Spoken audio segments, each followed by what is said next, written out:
Let me just mention that next week is the Robert Spitzer Memorial. Is this on? Yeah.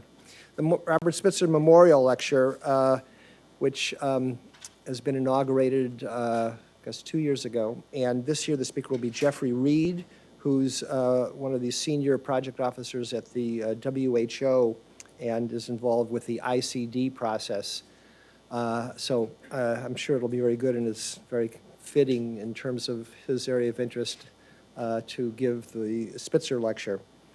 A couple of announcements to make. First, we've had a series of real natural disasters with respect to the hurricanes in the Caribbean and then the earthquake in Mexico. And I think all of us have been thinking about, what we can do. And Rebecca Justiniano, one of our nursing staff employees, came forward with an idea to organize a fundraising solicitation process to try and send some funds for the victims. So we're going to be doing that over the remaining time this week and next week to request donations of any sort to support, and that'll be done with Matt Gold. George, make yourself comfortable. With Matt Gold through the Employee Assistance Program. We got some good news in terms of NOGAs. Amy Campbell received an R34 from NIDA for project web-based addiction treatment, cultural adaptation with American Indians. And Patrick Brown received an R01 from NIMH for neurocognitive and neuroimaging biomarkers predicting progression towards dementia. Also, Alda Landa and Brian Fallon are hosting for the third year the Conference on Psychosomatic Disorders, which has become, I think, really a well-attended and influential conference in this field. And that's going to be on October 28th and 29th. If you go to the website, I'm sure there's information about it. And it's taking place here, so it's on a weekend, and it'll be in the auditorium. Well, we've been trying for several years to get Dr. George Koob to visit, and have been successful this week. So Dr. Koob is currently the director of the NIAAA of the NIH, and he began his professional career with his education at Penn State, and then his PhD at Johns Hopkins in behavioral physiology. And then he moved to Washington, where he did a stint at the Walter Reed Army Institute of Research, studying brain lesions, before migrating to the UK, where he worked with the Iversons, Leslie and Susan Iverson, who we may be dating ourselves by being familiar with them, but were sort of the seminal behavioral pharmacology researchers, along with people like Saul Snyder and Eric Kandel. And then subsequent to that, came back to the United States, but went west to sunny Southern California, where he was on the faculty at the Salk Institute, and then moved to the Scripps Institute, where he ascended to the rank of professor of molecular and integrative neuroscience, and then professor and chair of the neurobiology of addictive disorders program. But in 2014, he surrendered to the call of public service, and he accepted the appointment of director of the NIAAA. And in his tenure there has, I think, really breathed new scientific life into the quality of that research, as well as being able to raise the level of awareness among the government as well as the academic medical research constituency of the importance of alcohol use disorders. Of course, we have here Herb Kleber, who really was one of the kind of seminal figures in addiction medicine. I think on the preclinical side, George really has a comparable role. There's other people that are very prominent in preclinical models of addiction. Peter Kalivas, Eric Nestler, but for my money, having viewed this over the 30-plus years of my career, George has really just been preeminent because of the productivity, the level of scientific creativity and innovation in his research, and the net effect has been to elucidate the neurobiology of a condition that previously was viewed historically as a moral defect. He's still fighting against the stigma, but in the process, he's not. It's not inhibited him from getting papers published at a embarrassing frequency in Science, Nature, Cell, Neuron, PNAS. Among his 700-plus publications. So it's great to have him here today to talk about some of the research that he's been involved with. So please join me in welcoming Dr. George Koob.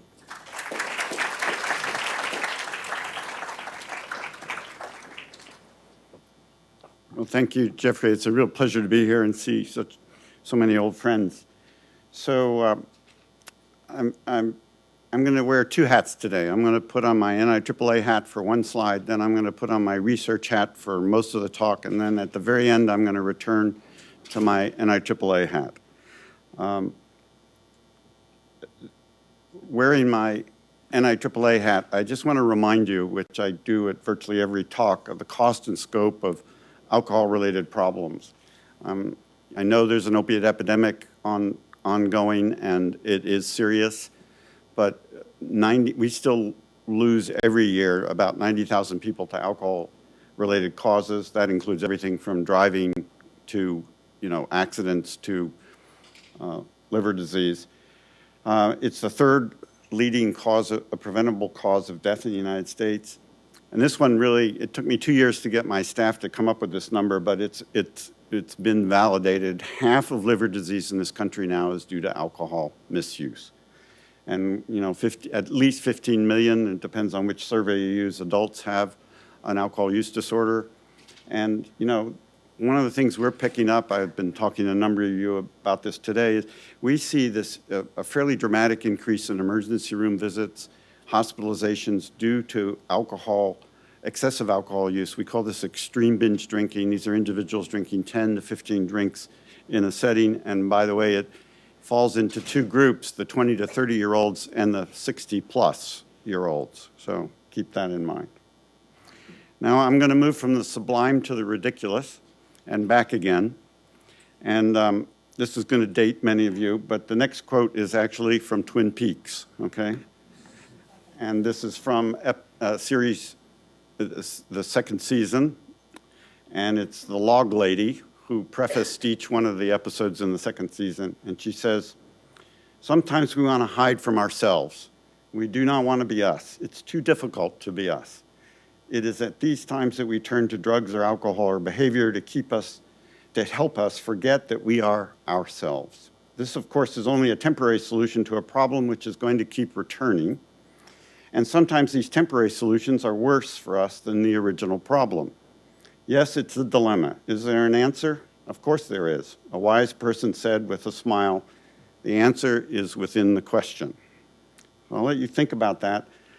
And this is what I'm now going to discuss with you, I hope, in the next period here. So I want to talk very briefly about what is addiction, a neurocircuitry overview. For many of you, this is a review, but this is the Koobian version of how the brain is altered in the process of addiction. I'm going to talk about and focus mostly on what I consider the dark side of addiction. I'll give you a conceptual framework that includes opponent process, a word that I coined that nobody's adapted called hyperkatifia. But it is in Wikipedia, I'm proud to say, and I didn't put it there. And it's been cited twice, so negative reinforcement.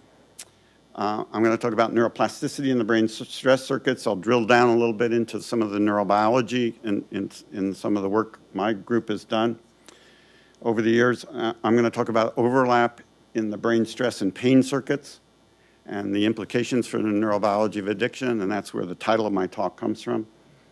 I'm going to talk about some of our new data on the neurobiology of conditioned withdrawal, a long forgotten and neglected area, and the contributions of neuroadaptations during conditioned withdrawal. Do they have anything to do with craving? We always think of craving as the cues associated with the positive reinforcing effects of drug.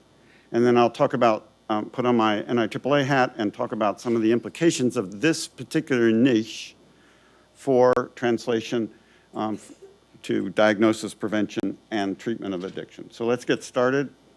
To quote Fareed Zakaria, how do we define addiction? So I define it like everybody else, chronically relapsing disorder characterized by compulsion to seek and take drug or stimulus, loss of control, and limited intake. And I don't think anybody in the room would disagree with that piece. But I add in the emergence of a negative emotional state, dysphoria, anxiety, irritability, when access to the drug or stimulus is prevented, and I call this the dark side of addiction. And I'm going to tell you what I'm going to tell you at the end, and that is that in addiction, people are miserable, okay? I have yet to see an alcoholic who is tiptoeing through the tulips. And if I don't get anything across to you, it is that in addiction, individuals are miserable, and it contributes to why they perpetuate the disorder.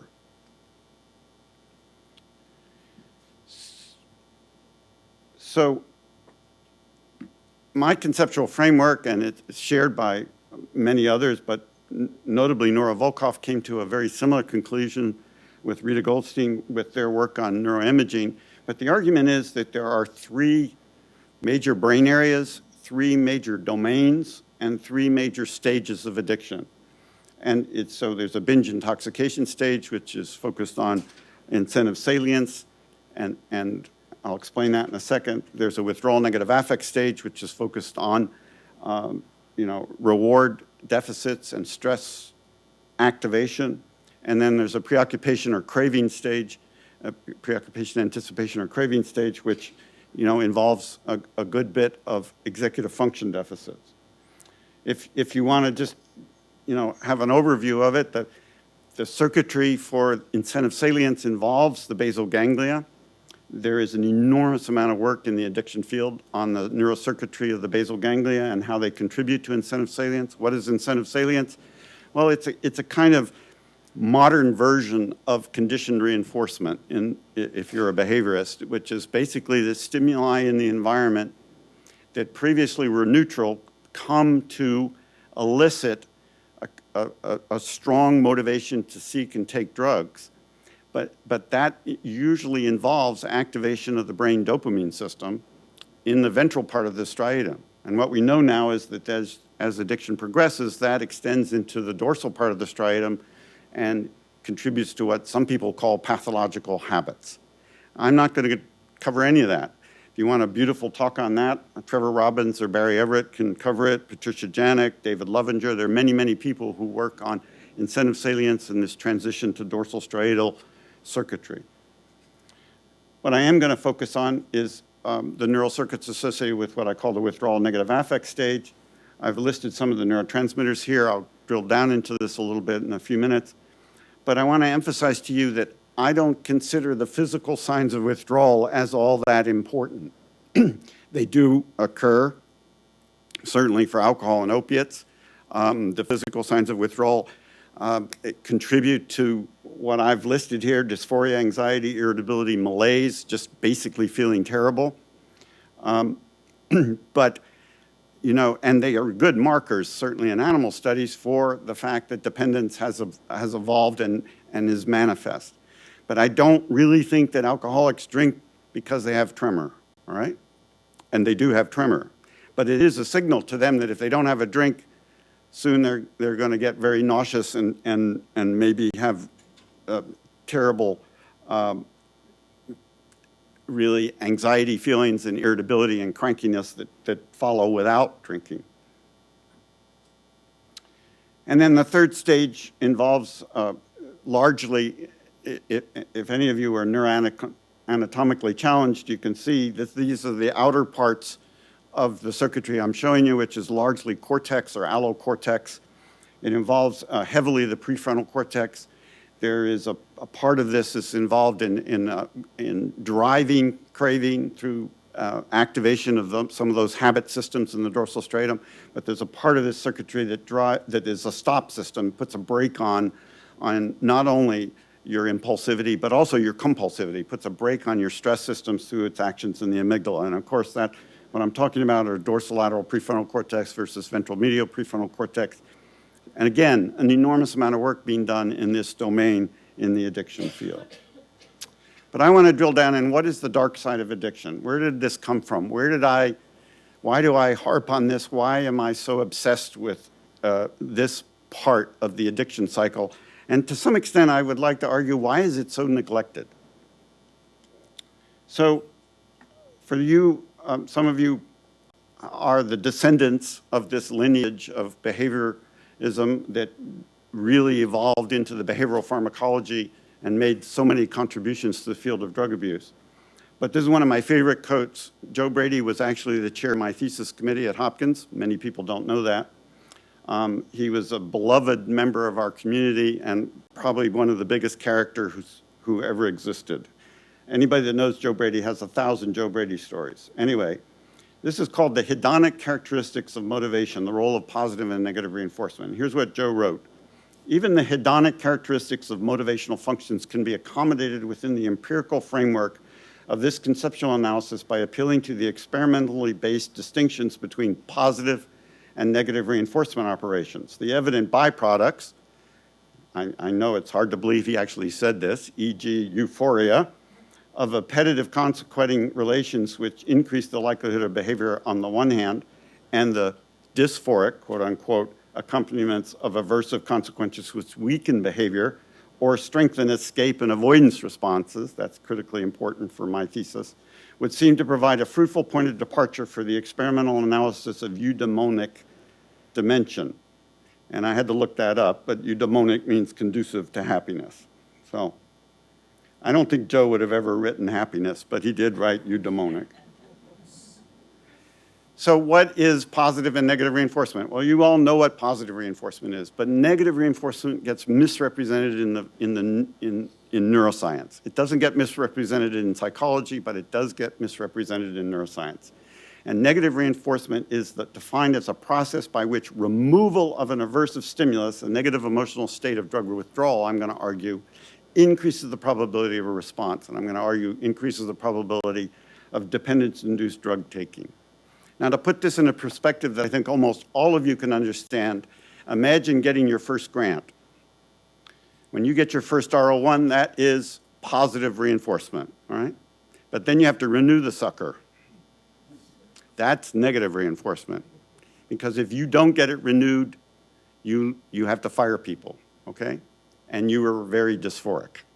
And that's going to motivate you even more to write the renewal. Version 2. So all this is predicated on a theoretical framework that I adopted a long time ago. Came from Richard Solomon at the University of Pennsylvania. There are a lot of words there, but it basically means what goes up must come down. And Richard's argument was that if you take heroin, and he was actually using heroin for this example, you get a euphoric response, the A process. When you stop taking the heroin, there's a B process. If you're an alcohol researcher, you could argue that getting heavily intoxicated is the A process, the hangover the next day is the B process. Doesn't mean you're necessarily addicted.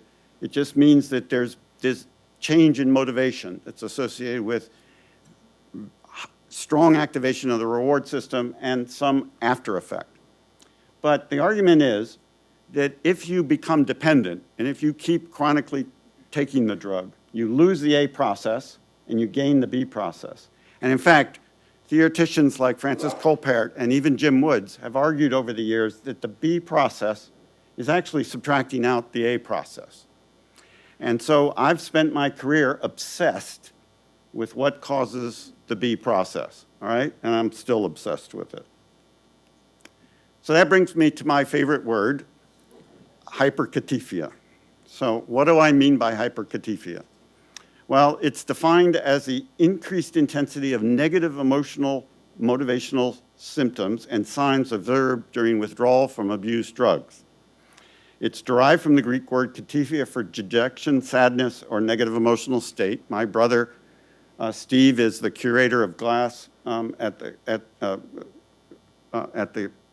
of the curators of glass at the Corning Glass Museum and an archaeologist and speaks Greek fluently, so I called him up one day and said, I want a word for dejection, sadness, or negative emotional state. And that's what Steve came up with. So hyperkatifia refers to the increases in emotional distress and emotional pain experienced by addicts during abstinence. It's hypothesized to represent elements such as dysphoria, irritability, alexithymia, or simply symptoms as often described as ill at ease, uncomfortable within one's own skin, or simply not hedonically normal, not eudaimonic, as Joe Brady would say. Symptoms historically difficult to define. So we sent this paper off. Joe Sherman, who's an anesthesiologist, and so is Howard Goodstein, a number of years ago now, and the reviews came back and they said, well, hyperkatifia doesn't exactly roll off the tongue. So normally, I would agree with reviewers and submit and take the word out. But this time I wanted this word in the literature to be cited, even though it's only been cited twice, as I told you. So I wrote back and I said that, hyperalgesia doesn't exactly roll off the tongue either. And they took it. So it's in the literature. But it is analogous to hyperalgesia.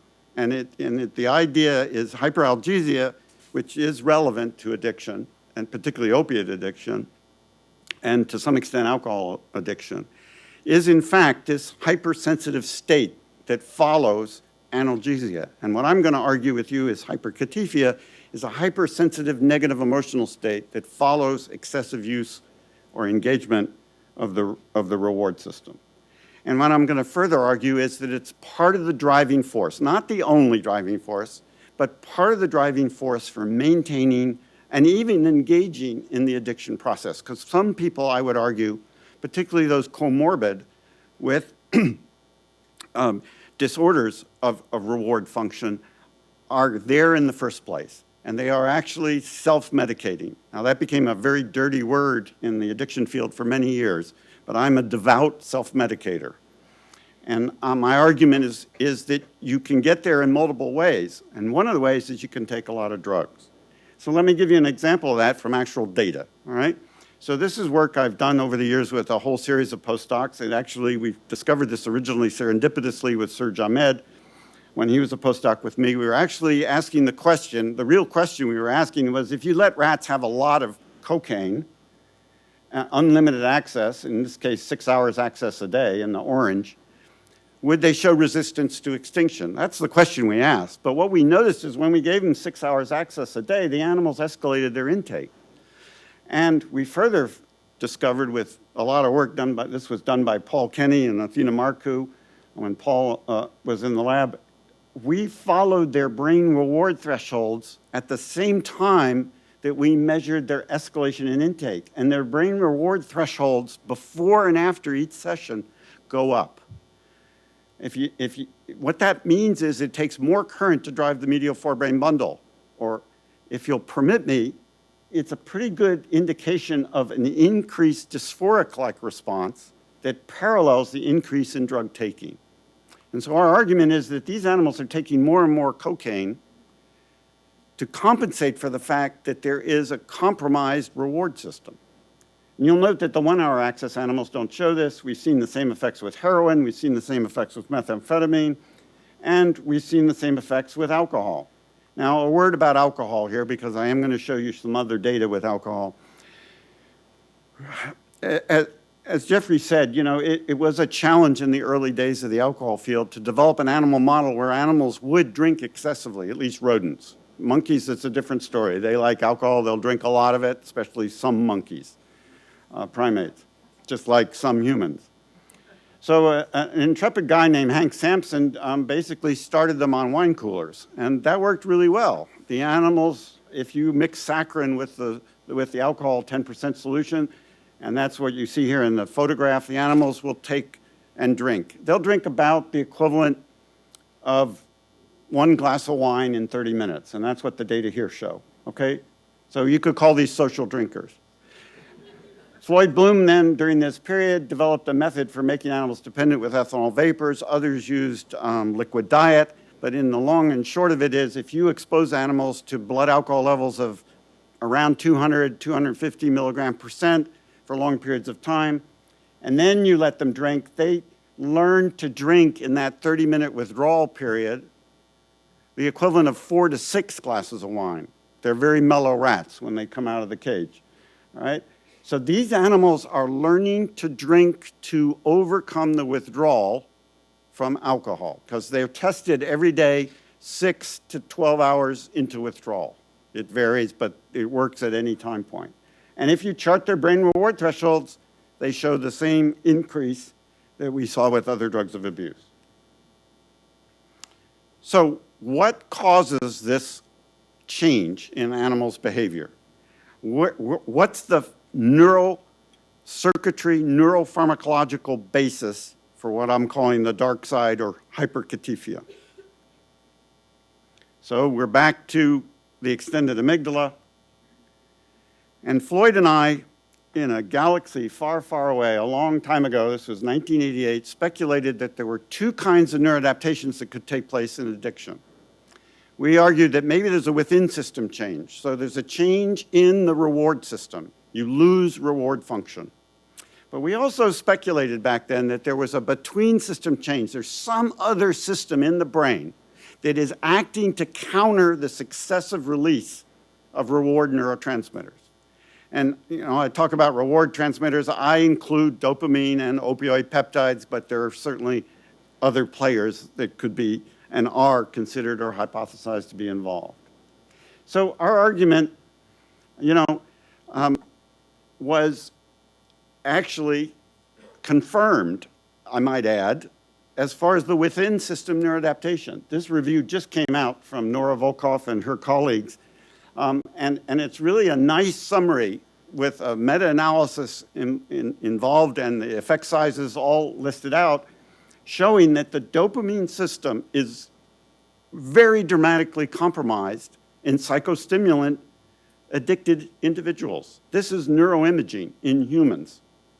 And, it's not borne out any more dramatically than this one study that Nora did on alcoholic subjects or alcohol use disorder, severe alcohol use disorder subjects, showing that if you look at displacement of, with methylphenidate of D2 receptor binding, what you see is methylphenidate produces a release of dopamine in control subjects. You see a decrease in binding. It's pushing the endogenous dopamine released by methylphenidates, pushing the dopamine off the receptor. But you don't see that in the alcoholic subjects. And this has been replicated now numerous times, I might add. So there is, if you'll permit me, a very dramatically compromised reward system in acute withdrawal and protracted abstinence in drug addiction. So that's the within-system change. I'm borrowing Eric Nestler's original diagram of the opioid peptides and dopamine converging on the nucleus accumbens. But we also hypothesized back in that 1988 article that there was a change in another system. And at that time, we thought it was norepinephrine from the locus ceruleus. I'll be honest, we kind of bet on a little bit on the wrong horse.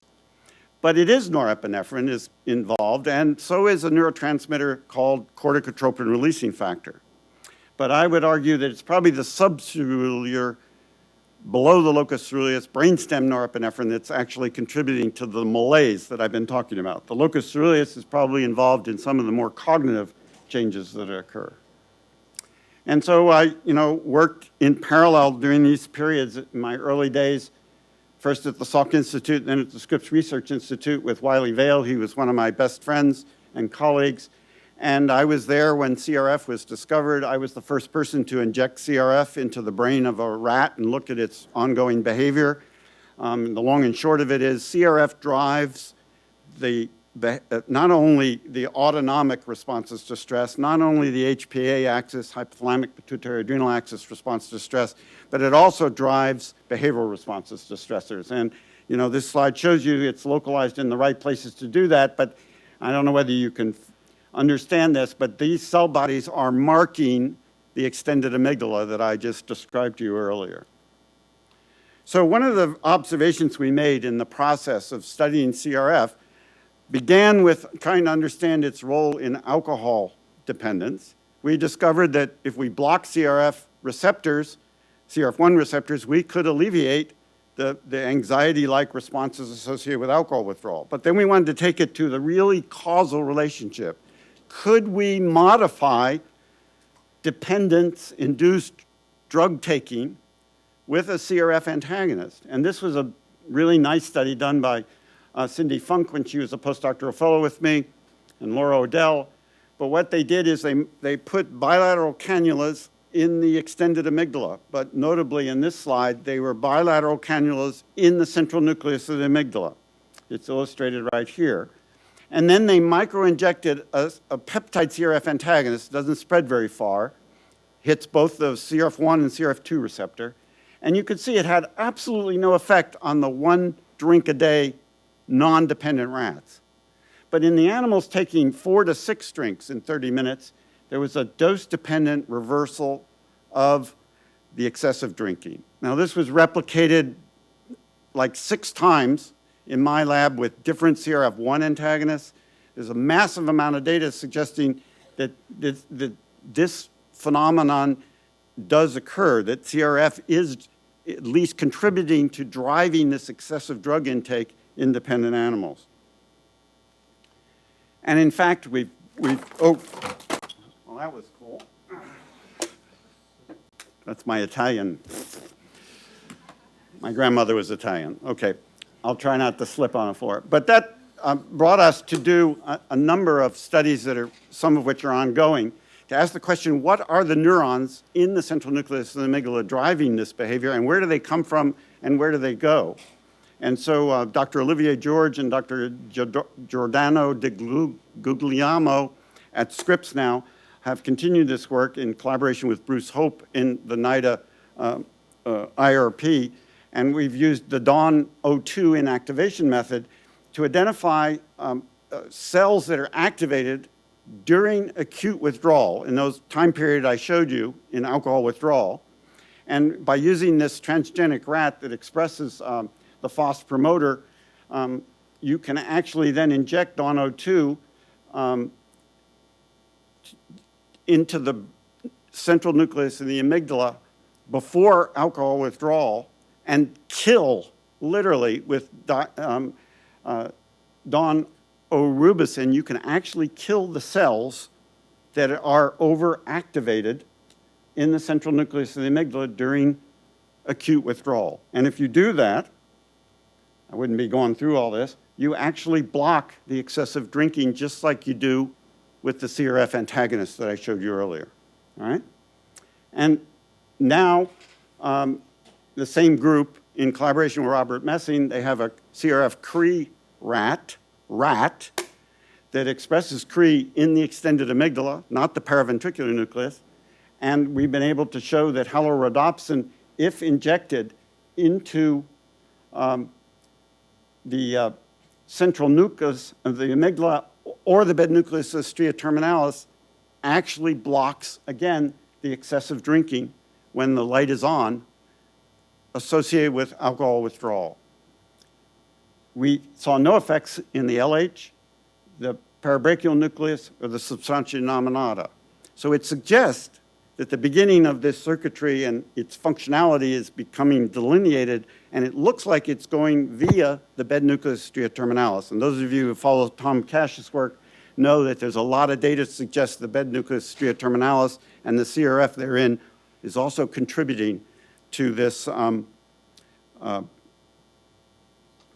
hyperkatifia state, if you'll permit me, and excessive drinking associated with alcohol dependence.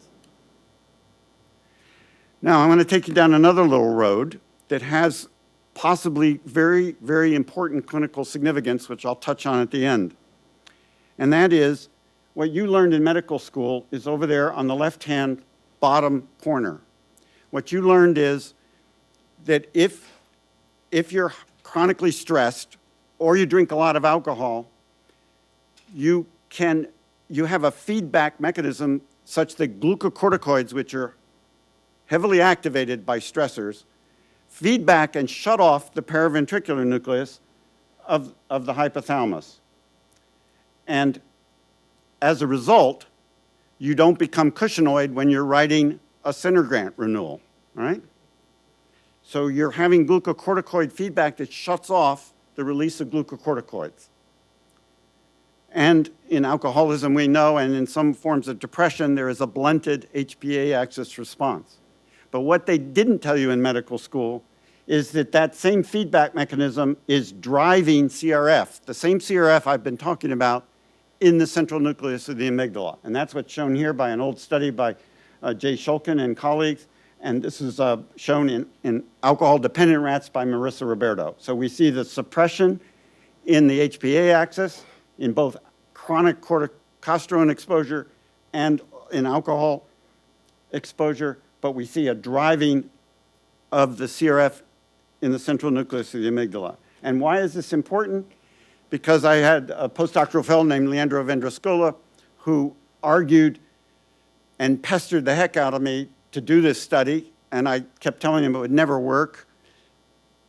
So obviously the slide I just showed you was post hoc, not pre-hoc, but he administered the glucocorticoid antagonist mifepristone, for those of you as old as me, RU486. He administered this in a pellet form and was able to block the escalation in alcohol intake associated with exposure to ethanol vapors. And he also blocked the progressive ratio responding with mifepristone. We've gone on to ask the question, what is the mechanism by which there's a differential regulation of the PVN versus the central nucleus amygdala? There's ongoing studies in my lab at NIDA on this, but Leandro's hypothesis is that it has to do with co-regulators of the glucocorticoid, of the CRF promoter. So we're engaged now in several molecular studies to try and figure out this mechanism. I'll talk to the clinical significance of this a little later. Now I want to just take a minute and also go back a few years to another hypothetical construct that was there, kind of set like a good wine for about 10, 15 years before people remembered this, and it's now an area of intensive research. And that is a hypothesis from Bill Carlezon and Eric Nestler, that when you excessively activate the reward system, you drive cyclic AMP response element binding protein. In the process, you drive dynorphin. And dynorphin is an opioid peptide that feeds back and shuts off the dopamine system.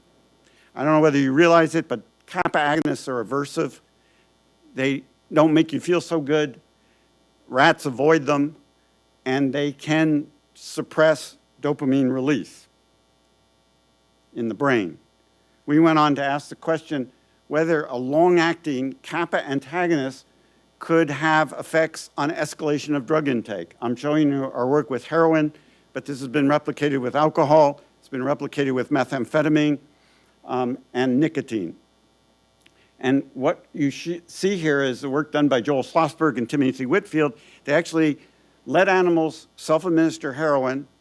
Then they turned them loose at I think it was 12 hours access a day of heroin. And you can see the blue lines are the animals showing a very dramatic escalation in heroin intake. But they pre-treated the ones in yellow with NorBNI. And NorBNI, by the way, sticks around and has functional effects for up to 6 weeks in rodents. I don't know why or how, but it does. And you can see that we also blocked progressive ratio responding. So again, a blunting of the escalation in drug intake, but this time with a kappa antagonist. And we saw a hyperexpression in these, if you'll permit me, dependent rats, escalated rats, in this very peculiar spot in the ventral part of the shell of the nucleus accumbens, which has been observed by others and also observed in rats exposed to chronic alcohol. And you can see it here in this particular part of the shell, only in the long-access animals. And when we micro-injected NorBNI in a very small dose bilaterally into this subregion of the nucleus accumbens, we also blunted the development of escalation of heroin. So here's a second candidate for the malaise that I associate with withdrawal from drugs of abuse that has motivational significance and obviously would make it a target like CRF for possible therapeutic interventions. But, you know, if you really want to get into it, there's a herd of different neurotransmitter systems that play a role, probably converging on the central nucleus, the amygdala, to convey negative emotional states.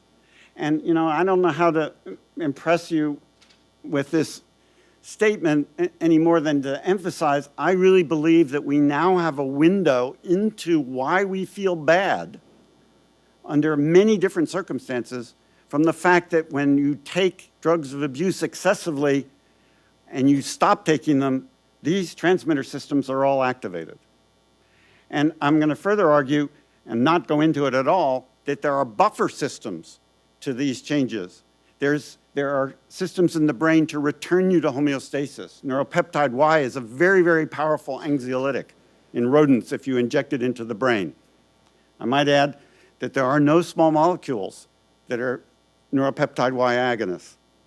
Nociceptin's another one, suggested endocannabinoids, and more recently there's a lot of interest, particularly in the alcohol field, in oxytocin.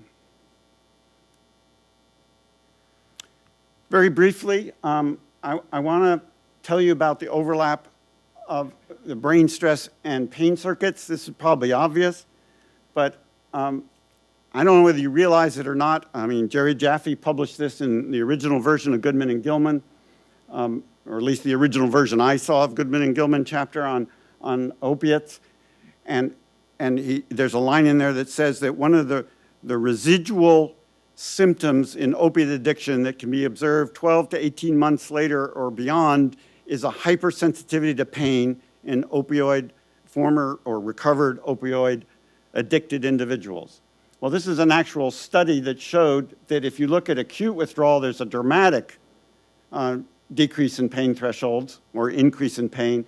But even if you look 6 months out, ex-users show this still hypersensitivity to pain. We see the same thing in our animal models. So in animals that are treated, not treated, but allowed to escalate heroin intake, you can see that there is a hypersensitivity to pain. If we treat them with a CRF antagonist, we can actually reverse not only the escalation in intake of heroin, as I showed you for alcohol previously, but we also reverse the hypersensitivity to pain. This was the work of Paula Park, my last PhD student at the University of California, San Diego. So there's a lot of work done in this area. It applies also to alcohol. We saw the same results with animals chronically treated with alcohol. With alcohol, you have to expose them to alcohol vapors for like 6 to 8 weeks to get this hypersensitivity to pain as manifested with the von Frey hairs. So the argument is that these are the pain pathways, the classic pain pathways. There's the spinal thalamic pain pathway, which goes up and rattles around in the thalamus and the somatosensory cortex and then comes back and hits some emotional areas. But a chap named Besson in Paris described another pain pathway, Don Price, also, that goes up through the parabrachial nucleus to the amygdala that may be involved in emotional pain. And we know there's crosstalk between emotional pain and physical pain. If you superimpose the extended amygdala, this is where the two systems interface. So when I put in my title, the gain in the brain is in the pain, I'm referring to emotional pain. But I think it also interfaces with what we call physical pain. And I'll let you clinicians think about that issue. But this has actually happened about 6 months ago. We had a congressional briefing on women and alcohol at the Rayburn Building in Washington. This lady, who was a former public radio journalist and late blooming novelist, self-described, Martha Woodruff, and she gave a really impassioned speech. But I asked her whether she could write down part of it, and this is what she wrote. I grew up professionally focused and personally adrift. There's a long history of depression in my family, and my childhood home was dominated by my mother's mental illness that was not recognized, let alone treated. Sometime in my mid-30s, I started using alcohol to provide relief from the pain of childhood damage and organic depression. Bourbon was the only thing that would make the loop tape of despair in my head pipe down. And, you know, I can come up with many of these. Very quickly, I have a laboratory at the National Institute on Drug Abuse. I have currently 4 postdocs and a staff scientist there. One of the things that Banchi told me I could do is anything I wanted, so I am. And one of the things that we've been working on is an old story about the fact that there is also cortical control, possibly, over this extended amygdala dark side. And what led us into this was actually a paper by Chuck O'Brien in Science years and years ago. I'm not going to read this, but basically he took methadone-dependent individuals, put them in a small room, and exposed them to naloxone with a peppermint smell, all right? He kept doing that repeatedly, and eventually he put them in the room and he just gave them the peppermint smell, and they went through withdrawal. I'm assuming that all of you know that if you give naloxone to a methadone-dependent individual, it will precipitate withdrawal. But so will just the peppermint smell if it's been paired with this unconditioned stimulus. Well, we can do the same thing with rats, and we have. We published it originally with Paul Kenny. My current postdoc, Stephanie Carmack, has replicated this. We get the escalation in heroin intake. We pair a very tiny dose of naloxone with an odor in the bedding of the cage. We use a lemon smell, or I think it's a peppermint smell. The animals are repeatedly paired with a tiny dose of naloxone, just enough. It doesn't show any physical signs of withdrawal, but it's enough to elicit a change in behavior so that naloxone will actually increase their self-administration of heroin when it's in the first few minutes after injection. But then we play back, and you really have to listen carefully to this sentence, we play back only the odor, okay? So the animal's been conditioned, but then they get only the cue exposure. And we get a hypersensitivity to pain. We get increased self-administration of heroin to just the cue that was paired with withdrawal. And we see an activation in the extended amygdala with CFOS. In collaboration with Elliot Stein, we've been actually imaging the brain of these rodents. So these are animals that have been trained. They've been through all of what I just showed you. They're brought into the MRI machine, and they are actually then played only the odor, not naloxone. They get just the odor coming through this tube, and you can see we have not only the extended amygdala light up, but very interesting to us, and of course great interest to the aficionados who study the habenula. We are getting activation in parts of the thalamus and parts of the habenula. And some of you know the habenula feeds back to the dopamine system and shuts it off. So some intriguing results that we'll be following up with neurocircuitry analysis. But again, I want to emphasize the point that the dark side can continue on into protracted abstinence, and cues in the environment can also elicit activation of negative emotional states. The rodents are anesthetized in the magnet. Yeah, mildly anesthetized. It's a light anesthetizer. People are using this. I think it's. I'm not. Etomidate. What's the ETOM? Somebody pronounce it properly. But anyway, that's the drug we've been using. To sedate them, yeah. They're not moving. Yeah. I mean, the fact that they're reactive to odor. They're still reactive to the odor, even though they're in that semi-anesthetized state. Fully anesthetizing with the reactivated? That's a good question that we didn't explore, but be interesting to know. They also show actual autonomic responses, so we know we're getting the odor through. They actually show changes in heart rate that go with it. It's actually really fascinating. This is unpublished, by the way, so they're working on it. Okay, if you'll permit me, do I have a few more minutes? Yeah. So I want to talk about what does this mean, all right? So one of the things it means is if you take the domain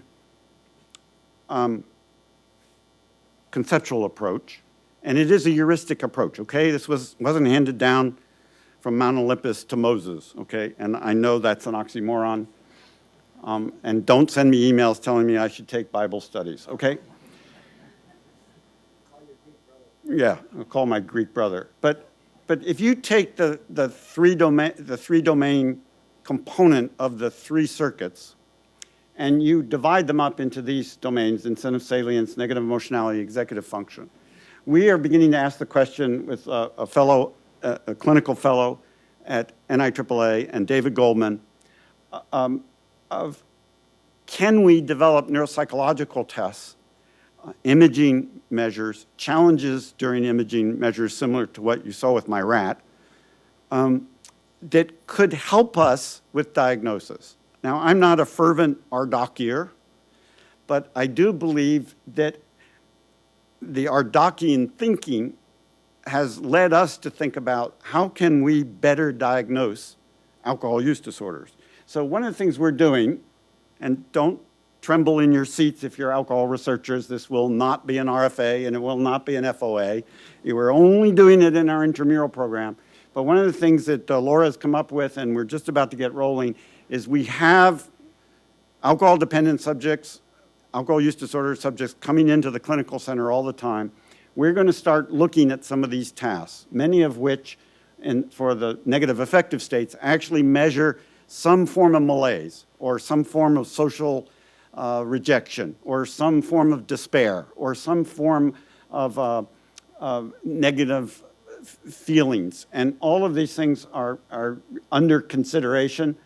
Some of them are behavioral, some are self-report, but it's really a widely neglected area in the clinical domain of looking at and defining the addiction process. And we intend to do the same for the incentive salience, and we intend to do the same for the preoccupation anticipation, and there's a list of neuropsychological tests just as big for each one of those domains. And I refer you to Laura's paper if you're really interested in this. It was published in Biological Psychiatry last year. But what about what we've learned in me talking about the dark side vis-a-vis prevention? Well, I think it's probably obvious to all of you, being in the field that you're in, that we know that there are multiple factors that contribute to the vulnerability to drug addiction. But some of those factors we consider allostatic factors. In other words, they're driving the stress system. It could be physical environment, it could be psychosocial factors. We have measures of those. They can be anything from epinephrine, norepinephrine, cardiovascular parameters, cortisol itself, although you know from what I told you that you have to be careful when you're sampling cortisol and under what conditions. But we know that interaction with drugs of abuse from below adolescence has much more dramatic effects on the brain than in adulthood. And I think a great example of this is what you all already also know, which is the brain doesn't, particularly the frontal cortex, the part that drives, mediates executive function and controls that impulsivity and compulsivity, doesn't fully develop until about the age of 21, actually some would argue 25. And we know that there is a trimming and pruning of frontal cortical cells, but we also know that there's a growth and further distribution and refining of white matter that comes from the frontal cortex. And we also know, and I'm not going to go into showing you slides, we also know in the alcohol field now that exposure to alcohol in excessive amounts, binge drinking and beyond, in adolescence actually changes this trajectory. And there's data starting to come out in this domain. And many of you also know that NIDA and ourselves and NIMH and a herd of other institutes are now engaged in the adolescent brain cognitive development study to actually chart 10,000 individuals from 9 to 10 years forward in a prospective study, and that is well underway. They've already recruited half the subjects, and everybody's very proud of that. What about treatment? Well, again, you can make your own list. This comes from my division of medications development and also neuroscience and behavior at NIAAA based on our extramural funding and what we know of some of our intramural research. And these are all targets at the molecular cellular level for possible candidates for treatment of addiction. And I've circled two that have given us a hint in the dark side of some success. So, why don't we have more medications for treatment of addiction? Well, there are a lot of you in the audience that are very familiar with this, people like Meg Haney and Suzette Evans, and all of you know the struggles that we deal with. Well, what we've decided, and by no means unique to us, is that it needs to be an iterative process that works in both directions. We don't want to go one direction, molecular target animal model, and then into a clinical trial. We want to go into human laboratory studies in between. And then we want the clinical trials and the human laboratory studies to help us inform what animal models are actually predictive. And the other thing we've done in collaboration with NIDA is to expand our SBIR, STTR program to facilitate the development of INDs. I emphasize this to you. If you don't have a small company, get one. Okay? I have to spend my SBIR money, and I have to spend it on SBIRs. I would love to move it into the R01 category, but I can't. By law, I have to spend that proportion of my budget on SBIRs, and so does every institute at NIH. So if you have a good idea, we can now pay, I think, up to several $1 million for helping people develop INDs through this mechanism. Think about it. Just to give you some quick highlights, Barbara Mason has completed and published a clinical human laboratory study with mifepristone. She's engaged currently in a clinical trial with mifepristone. Remarkably, she not only saw a decrease in craving, as you see in the upper left-hand corner, but what was even more remarkable is when she stopped the drug and actually followed their alcohol intake, and these were non-treatment seeking AUD, she actually saw a significant decrease in alcohol drinking in the individuals that took mifepristone. So this is an ongoing area of some excitement. And then, very quietly and unheralded, our medications development group at NIAAA actually did a multi-center clinical trial on a vasopressin 1B antagonist, and it was effective. But we had yet to have any pharmaceutical companies show any interest. This was an actual Abbott compound. They provided the drug. So some of you are saying, what? Why a vasopressin 1B antagonist? Well, first of all, we had a small molecule. Secondly, we had a drug company that was willing to provide us with the drug.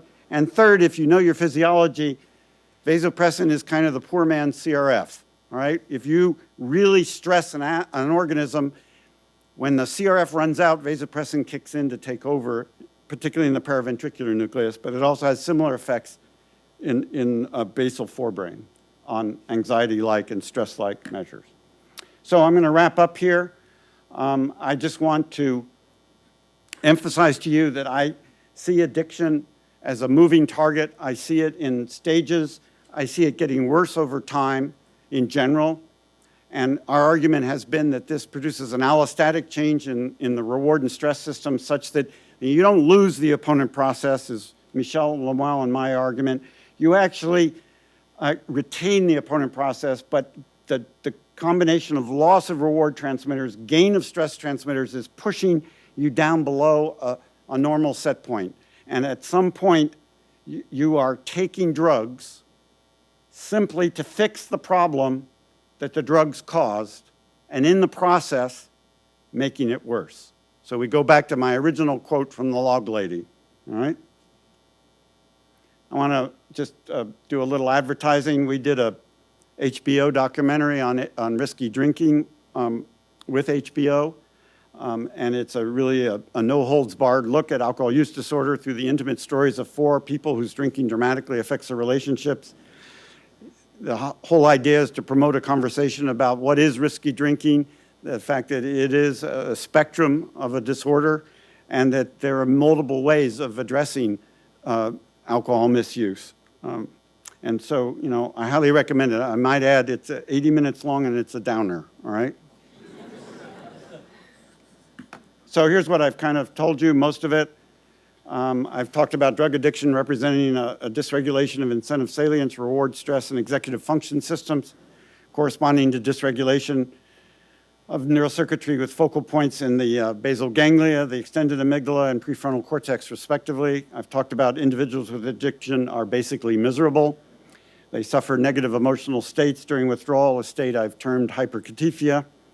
Neurobiological substrates mediating negative reinforcement and addiction provide insights into additional sources of motivation for compulsive drug seeking. I've argued that withdrawal from drugs of abuse causes pain, both physical and emotional pain. I left out the bullet on the fact that some of these responses can be learned, as in conditioned withdrawal. And then the neurocircuitry of addiction provides a heuristic framework for diagnosis, prevention, and treatment of addiction. I really do have a laboratory at the National Institute on Drug Abuse. They have to do it largely by remote and Skype, but they do stop by probably once a week and see me in Rockville. And you know, they're a great group of kids, and we're having a lot of fun. 2 of them won K99s, and all 3 women, 3 of the 4 women postdocs are either had a baby or are having a baby. So I'm very proud of them. And I don't know why that is, but trust me. But they're very happy campers, everybody. And this was my lab at Scripps, and Brooke, all the orange people have jobs. Brooke is a winner of a K99, and she just had her baby in my new lab at NIDA. Thank you very much.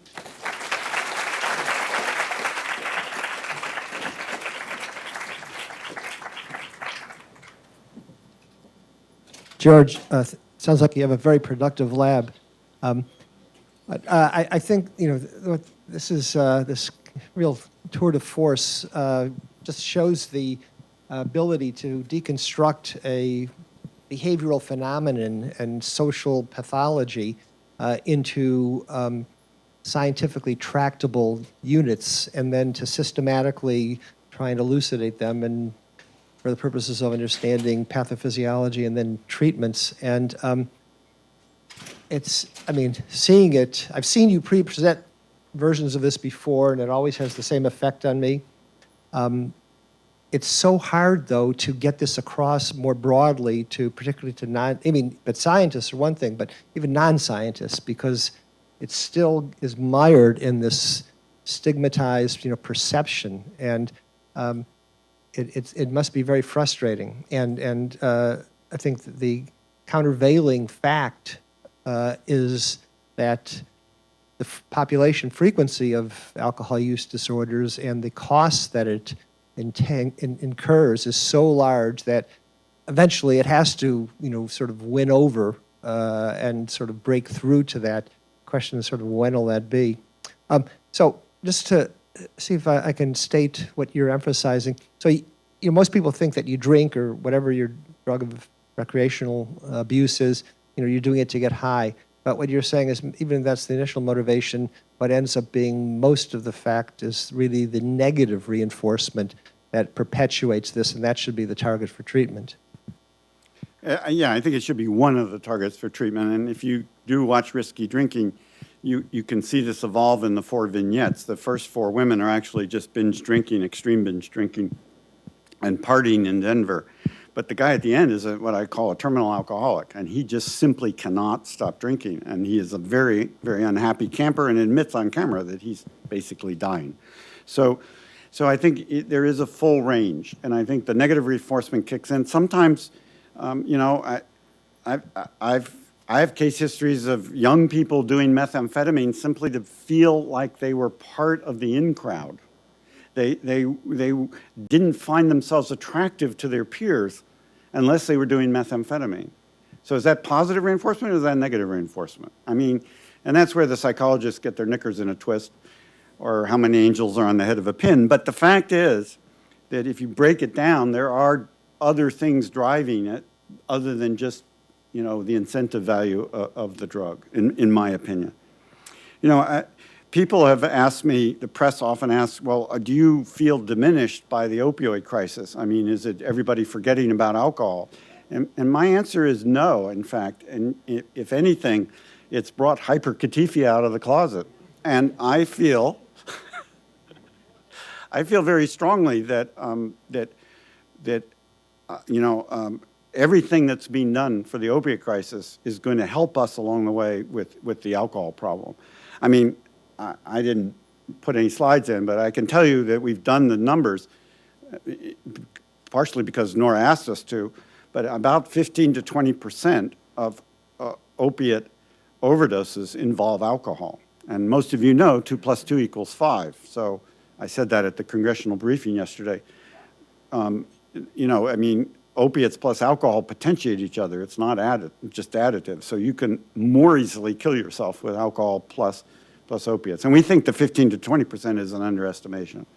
So, I think the opiate crisis, is going to actually maybe finally be a wake-up call that we have a problem and it needs to be fixed. So, Is hyperkaffefia like the scientific equivalent to covfefe?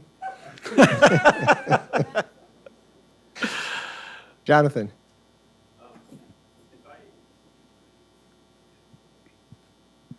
First, thank you for that talk. It was really terrific. But if I understood correctly, the hyperkaffefia that you described is largely a byproduct of the substance use. And I guess what was striking to me was, at least in the vignette that you described from the woman who gave testimony, her, at least by her own description, her hyperkaffefia was a product of an early childhood adverse event. And I guess I'm wondering, do you see those two as similar processes? And I'm curious to know your thoughts about that. well, I think the malaise that's associated with addiction can derive from multiple sources. You can be born with it. You can be exposed, traumatized as a child. You can be exposed to trauma as an adult, PTSD. The comorbidity with alcoholism is like close to probably 50% ultimately. So I think the negative emotional states there can be a vulnerability. There can also be a resilience, and people study that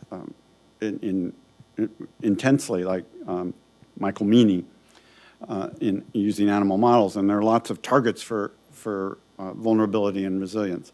But I think that the drugs themselves can produce it in an otherwise naive, in a sense, to trauma or previous exposure to stress individual, but it's much more likely to occur in someone with this vulnerability.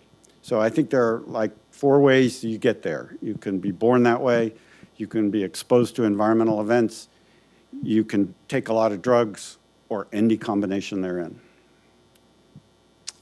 Meg. That was a great talk, George. I really enjoyed it. So hyperkatifia perfectly describes cannabis withdrawal symptoms. Right. Perfectly. And I've always had a hard time communicating to the lay public or to the media how profound this irritability, restlessness, anxiety is in the absence of physical withdrawal symptoms. So there's just a little bit of tremor or chills with marijuana withdrawal or cannabis withdrawal. And everyone is completely unimpressed then, unless you're convulsing. People are not convinced right. There's real withdrawal. Yep. So how do you communicate how powerful that these symptoms are in driving continued drug use, much less so than the fever-like symptoms of opiate withdrawal, for example? I mean, you've hit the nail on the head, Meg. I mean, it's been frustrating. I mean, Jeffrey's right. I mean, I just have decided to take the gloves off. So this year, I gave this similar talk to 3 Gordon conferences. Those are named after Josh Gordon, of course. Yeah, right. He'd like to hear that. And I think I'm just going to start emphasizing it and writing a little bit more about it. I think I was making a joke, but I do think the opioid crisis is a classic example of individuals who, when they're detoxified, and even if they go into a program, a year later, they can have this hypersensitivity to pain, and nobody pays attention to that, or very few people have. So, I just keep pushing the issue. I think it is difficult. We threw the baby out with the bathwater when we discarded physical withdrawal, and somewhere between DSM-3 and DSM-3R, I think. You probably remember better than I do. But and correctly so. Bob Schuster made a huge contribution by showing that, and his colleagues, it wasn't just Bob, that, animals will take a drug just for the fun of it. They like it. People like cocaine. I kid you not. But the fact is that that doesn't absolve motivational withdrawal. It's still a key part of the addiction cycle, and I think it's been neglected. And yes, I think hyperkatifia does describe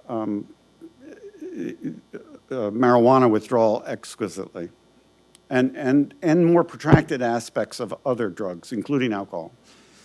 I would just add to what Jonathan's question that, there's idiopathic factors, that may include some of the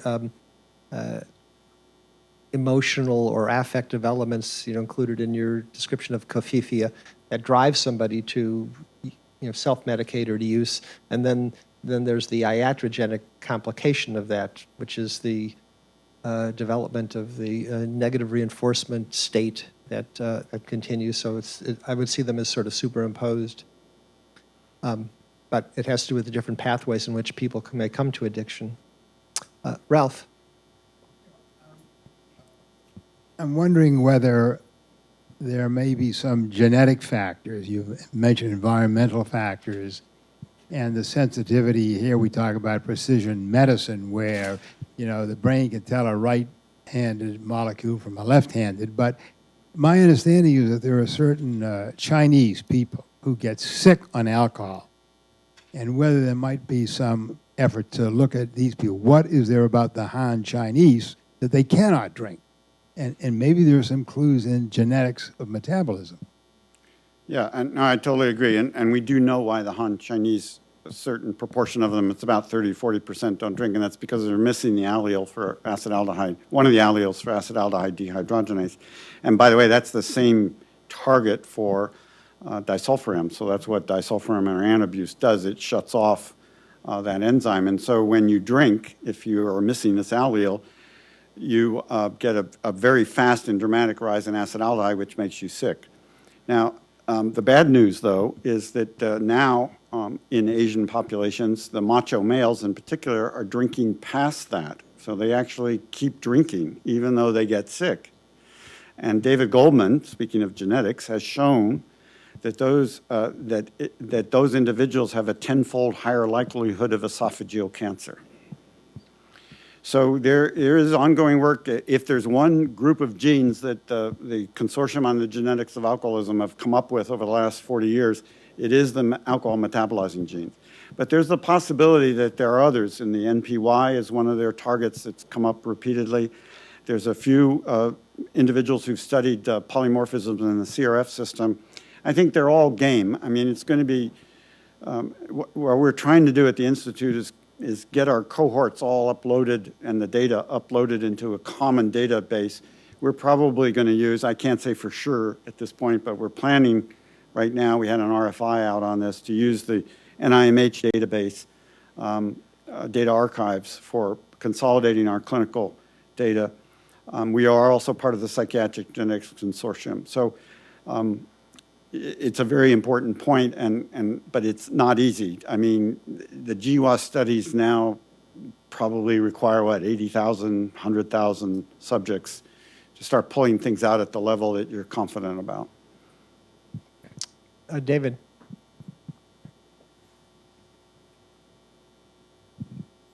About benzodiazepines and hyperalgesia? Good. That's a good question. Benzos, I always thought were the most benign substances on earth, and then I started working at a treatment facility in Del Mar, California for a brief period, and I found out that just about everybody in there were using them and abusing them in conjunction with whatever their favorite drug was. So there is, Charlie Nemiroff has actually published data showing that chronic alprazolam will produce effects on the CRF system similar to what alcohol does. So that's a starter. I think it's, again, like Meg was talking about with marijuana, the problem is you don't often see the withdrawal associated with benzos because it's so prolonged, because of their prolonged metabolism, or they have active metabolites.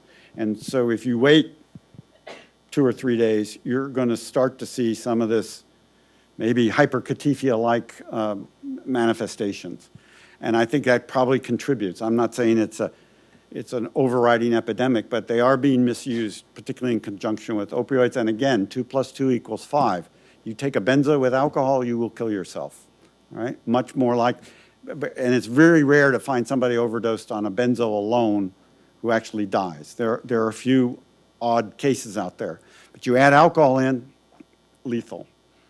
Yeah, I mean, there's been media reports that have raised the level of concern about prescription of benzodiazepines because they're adding to the respiratory depressant effect of opioids and contributing to the overdoses and deaths. But Sandy? Thank you for the talk. I thought it was really, really great. So I just have a question about the opponent process theory. I know there's a lot of support for that, and it's a really interesting concept. But I'm wondering if you could place it in the context of agonist maintenance therapy for drugs of abuse. I'm thinking opioids in particular. So it seems like people who are maintained on methadone or buprenorphine, then it's sort of just perpetuating the problem from the perspective of opponent process theory.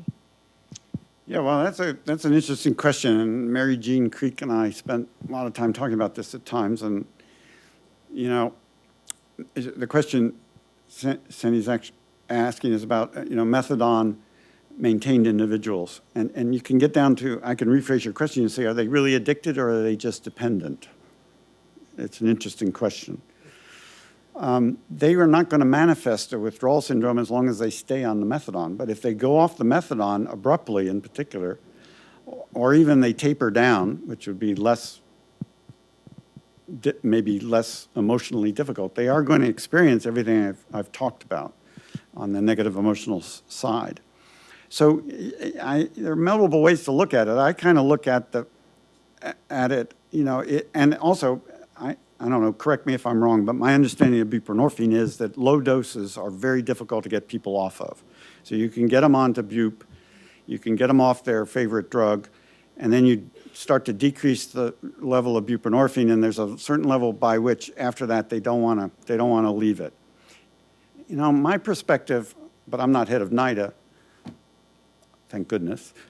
My perspective is there really anything wrong with that? If that's what they need to keep their eudaimonic state, to quote Joe Brady, then, as they say in French, tant mieux, so much the better. I really think that, and if a methadone-maintained individual is having a healthy, vibrant lifestyle, and they have their dose at a manageable level, and they're not having constipation or side effects or things that are getting in the way, so much the better. That's my perspective. Any of our substance abuse researchers or clinicians have a different view? And I'm curious because this is as much a political question as this is a clinical or scientific one. So you would agree with the statement that if indefinite methadone maintenance or buprenorphine maintenance is needed to keep people from abusing in a harmful way, and they're reasonably functional, that there's no... John? Well, first of all, I really enjoyed the talk. I think I would agree because I think that you're not having the cycling. And I think that, in my experience, longer is often better. Some people that is forever, and usually that has to do with other characteristics they have, like other comorbidities. But what I find is that over years of not having that cycling and just maintaining them, it's always hard to get off, but if you get them through that period of a couple of weeks, they'll then feel better. But I think that the period is much longer than people feel comfortable recommending. And I certainly don't tell patients at the beginning that this is going to be something. But I've had people on it since it's been available, and that's the right thing for them. And I have other people who want to get off faster. But I think in line with this hypothesis about the negative affective state, I think people on agonist treatments are not cycling through intoxication and negative affective states, and it seems the system cools off. But I think for it to really cool off, it probably takes, I mean, coming from a clinical perspective, it looks like it takes years. Yeah. No, that would be consistent with my interpretation. And I think Mary Jean Creek would probably agree. I mean, she's always been a proponent of maintenance therapy. She's also a proponent of buprenorphine and partial agonists. So, you know, and I am too. I mean, I don't know why we've never been able to develop a D1 dopamine receptor partial agonist. You know, and I've asked Amy Newman that at NIDA, and she kind of shrugs her shoulders. We have D2 agonists, we have D3 partial agonists, but and none of them to date. I mean, there's still some activity with the D3 system, the dopamine system, that may be promising, but you know, so far the D2 receptor agonists are used for Parkinson's disease, but I don't think they've really made an impact in the addiction field. So it may have to do with pharmacokinetics, and you know, there's a lot of mysterious things when you get into drug development and small molecules. And when you get into drug development and small molecules for peptides, it becomes almost Twin Peakian or David Lynchian. So just to follow up on the point of needing to be on agonist maintenance for years, and I completely agree with that. I guess, I was thinking in terms of contrasting it with antagonist maintenance. So somebody's maintained on naltrexone for a really long time, and one would expect that they wouldn't go through these cycles that you're describing. But it seems like clinically, and again, I'll refer to my clinical colleagues, but the patients still need to be maintained on naltrexone for years as well. I mean, wouldn't you expect, based on the opponent process theory, that it would be a shorter time, maybe? I don't know. I mean, in that case, you're really in effect blocking them from access to the drug. So I think you have to learn a lot of things in the process to stay maintained in that situation. Regard to the D1, Jonathan, Rachel, you might give Jonathan Javich a microphone. So we've been wondering about this for a long time too, because D1 agonists or partial agonists have a lot of relevance for other conditions as well. And, pharma has either not shown an interest or the obstacles have been insurmountable. But we did a study with a small company's Star Pharma compound, and the drug was a good agent, except that its maximum tolerated dose was lower than you needed to achieve adequate receptor occupancy. Pfizer was developing one, which they've suspended for reasons that I'm not sure. But why has it been so challenging to develop a D1 agonist? Guess I'll answer a different question. I think that part of it does relate to the fact that the compounds that normally are released in a very spatiotemporally controlled way. And when we give agonists, they're just there, and it's hard to control the timing and when they should be there, which I think is connected to the behavioral actions in the underlying circuitry. But that's trying to answer the question. But I think that there actually is an interesting development. There are a number of D1 positive allosteric modulators which actually are being developed, which might actually have some interesting potential, because I think that they in themselves don't activate the system, but when dopamine is released, they'll actually enhance the effects so that there's more of a hope that it's timed properly, and it might not produce the same kinds of tolerance. We've talked about some of these studies that Amy Arnstein and others did that are really hard to understand in terms of the dosing of very small amounts of compounds. So I think that the allosteric modulators are easier to think about in terms of just enhancing effects. Yeah, Jonathan? That's interesting. Great talk, George. But I have a question which you didn't, which is sort of a little to the side of your talk. I mean, it's not even necessarily alcohol abuse and alcoholism. The suicide rate in the US is astronomical, over 44,000 people. And unlike most of the rest of the world, it's gone up by about 27 or 28% in the last 15 years. There are a lot of questions as to why that is. And part of those questions may be what's happened in vets with the use of the combinations of alcohol and painkillers. But we've known for a long time that if you look at mortality in people in relation to how many drinks they have per day, that there's a straight line through the points, so that if you have 6 drinks a day, 5 drinks a day, 4 drinks a day, 3 drinks a day, all the way through 1 drink a day down to 0, it's a straight line, which means that there are a lot of people who drink that don't meet any of these criteria. But it's affecting their mortality. And the national suicide rate for 50 years has always correlated with per capita consumption of alcohol, and most or many, perhaps most, suicide attempts in youth and even suicides are in the context of having had some alcohol as part of the attempt. So I just wondered how the Institute thinks about people who don't meet the criteria, but whose lives are substantially affected by the use of alcohol. Well, it is part of our mission, and we adhere to the dietary guidelines, which advocate that moderate drinking in the United States is 14 drinks a week for males and 7 drinks a week for females, and no more than 2 drinks or no more than 3 drinks a day for a male. No more than 2 drinks a day for a male are the dietary guidelines, and no more than, I think, 1 drink a day for females, or it may be 2 and 3. I sometimes mix it up with ours. But our guidelines for abuse potential are a little higher, but the overall weekly and amounts are the same.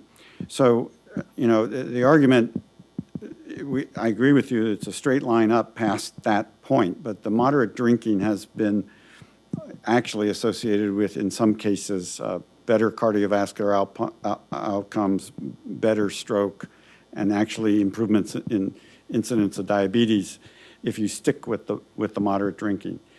So we basically consider anything past moderate drinking misuse of alcohol. That's at least the way I define it. And we have been talking with Josh Gordon about the suicide rate and trying to get some epidemiological data about this correlation with Nora about the opioid overdoses as well. I mean, I think there's a word I'm searching for, but it's kind of the social hyperkatifia that's out there that, you know, I think contributes to some of this.